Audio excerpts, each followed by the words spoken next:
Баршаңызға сәлем. Бүгін мен сіздермен өте дәмді, өте ерекше, қазіргі уақытта хит болған маклюге тамағының оңай рецептісімен бөліспекшімін. Видеоны соңына дейін қарап өтіңіздер. Бізге қажетті сәбіз, картоп, жуа және етіміз қажет. Барлығын осылай дөңгелектеп турап алатын боламыз.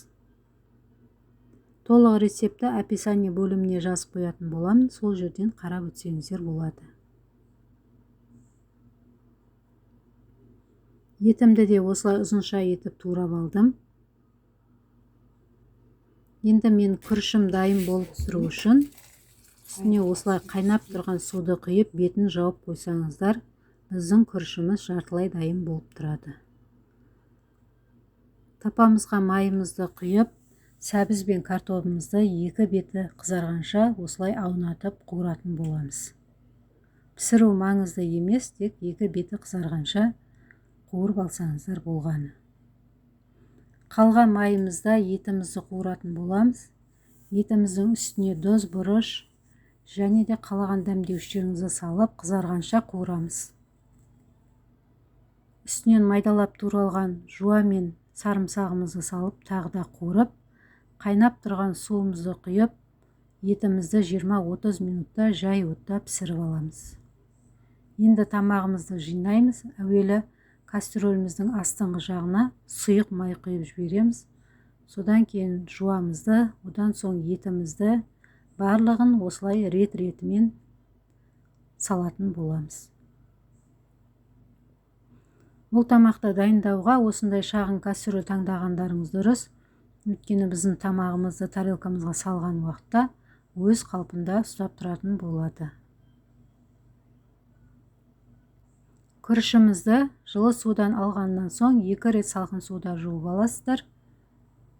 Мен күрішім әдемі болып, шашыраңқы болып пісуі үшін бетіне сары майды майдалап салдым.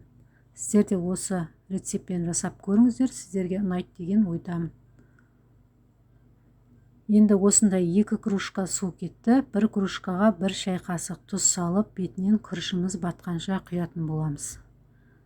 Біз тамағымызды газге қойып, әуелі қайнағаннан соң басып, тамағымызды 20-30 минутта жай отта пісіретін боламыз.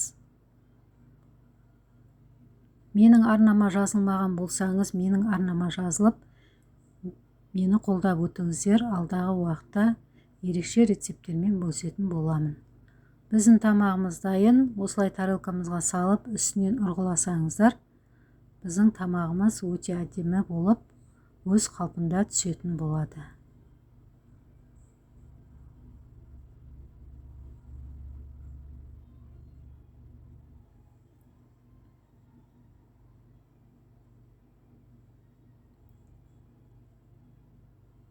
Тамағымызды салғаннан соң алдын ала дайындалған қызанақ пен қиярдан жасалған салатымызды осылай жиектеріне қоятын боламыз.